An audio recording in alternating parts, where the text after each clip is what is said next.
जय भीम साथियों, बहुजन न्यूज पे आपका स्वागत है।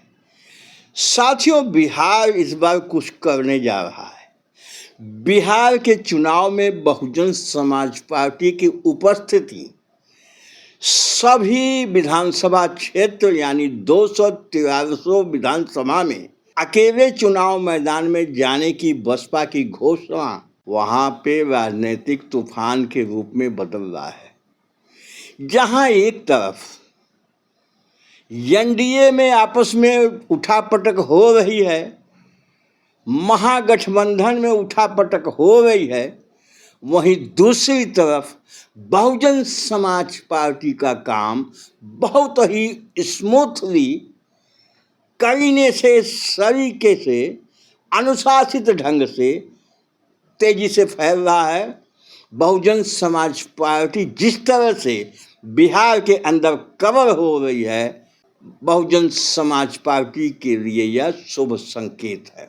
ऐसी सूचना मिल रही है, चीफ कोऑर्डिनेटर आकाश आनंद बिहार के चुनाव में कैंप करेंगे। उनके लिए बिहार में आवास ढूंढा जा रहा है, क्योंकि काफ़ी समय देना चाहते हैं बिहार में बैठ के बिहार चुनाव उनकी देखरेख में लड़ा जाएगा। ऐसी योजना बहन मायावती जी बनाती हुई नजर आ रही हैं। सूत्र यह कह रहे हैं कि चूंकि अकेले बिहार का चुनाव इस समय होगा, पूरी ऊर्जा से, पूरी ताकत से बहुजन समाज पार्टी वहाँ चुनाव लड़ेगी और आकाश आनंद जी को इसकी कमान मिलेगी। आकाश आनंद के लिए बिहार चुनाव एक टेस्टिंग भी होगा, और पिछले जब आकाश आनंद जी का प्रोग्राम लगा है तो उसकी अभी भी बिहार में चर्चा हो रही है।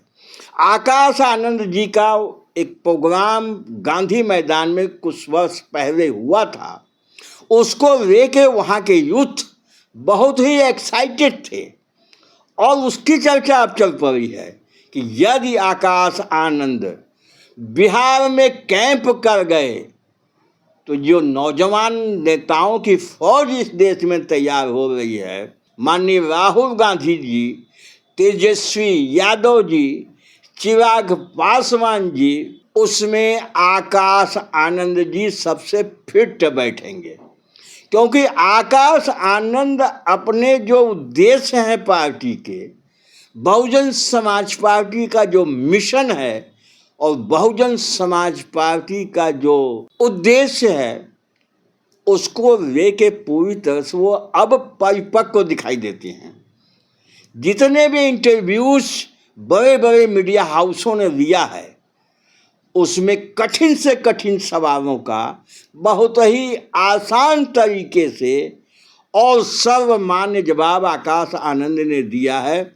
तो वो सब देखने के बाद जो राजनीतिक विश्लेषक हैं, उनका ऐसा मानना है कि चूंकि बिहार ऐसी धरती रही है कि वहाँ शोषित दलित पिछड़ों की लड़ाई और संघर्ष वर्षों से होता रहा है। शोषण के खिलाफ अगर कहीं शुरुआत हुई है संघर्ष की, तो वो बिहार में हुई है। बिहार ही ऐसा प्रदेश है जहाँ की महादलित भी मुख्यमंत्री बनता है, अति पिछड़े समाज का व्यक्ति भी मुख्यमंत्री बनता है, अगले समाज का व्यक्ति भी मुख्यमंत्री बन चुका है, पिछड़े समाज का मुख्यमंत्री तो है ही, कई बार रहा है।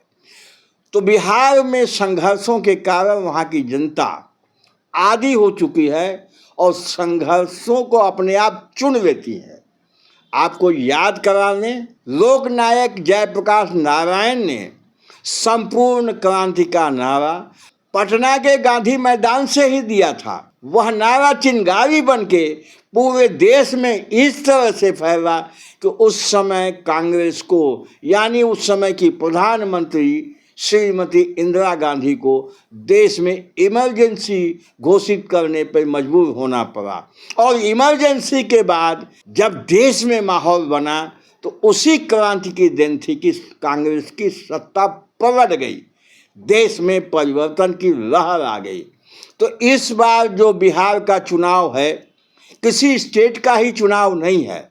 यदि बिहार के चुनाव में परिणाम जिस पार्टी के पक्ष में जाता है, जिन जिन पार्टियों की ताकत बढ़ती है, तो उससे ये अंदाज लगाया जा सकता है कि 2027 में उत्तर प्रदेश और उत्तराखंड में होने वाले विधानसभा के चुनाव में किसकी सरकार बनेगी।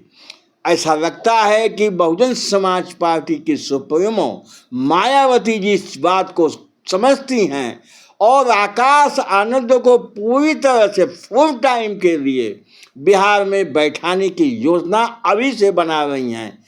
तमाम उनके प्रोग्राम सेट हो रहे हैं, लेकिन अभी वो बाहर नहीं आया है उनका प्रोग्राम। लेकिन जैसा बहुजन समाज पार्टी के सूत्र बता रहे हैं कि आकाश आनंद बहुत जल्दी ही बिहार में डेरा डालने वाले हैं, बिहार में कैंप करके इस बार वहाँ होने वाले चुनाव को प्रभावित करेंगे। अब समय बताएगा कि आकाश आनंद की उपस्थिति बिहार में क्या गुल खिला पाती है।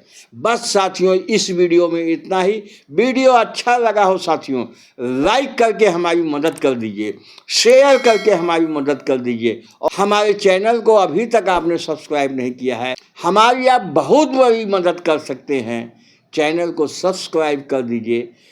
बहुत बहुत धन्यवाद। जय भीम, जय भारत।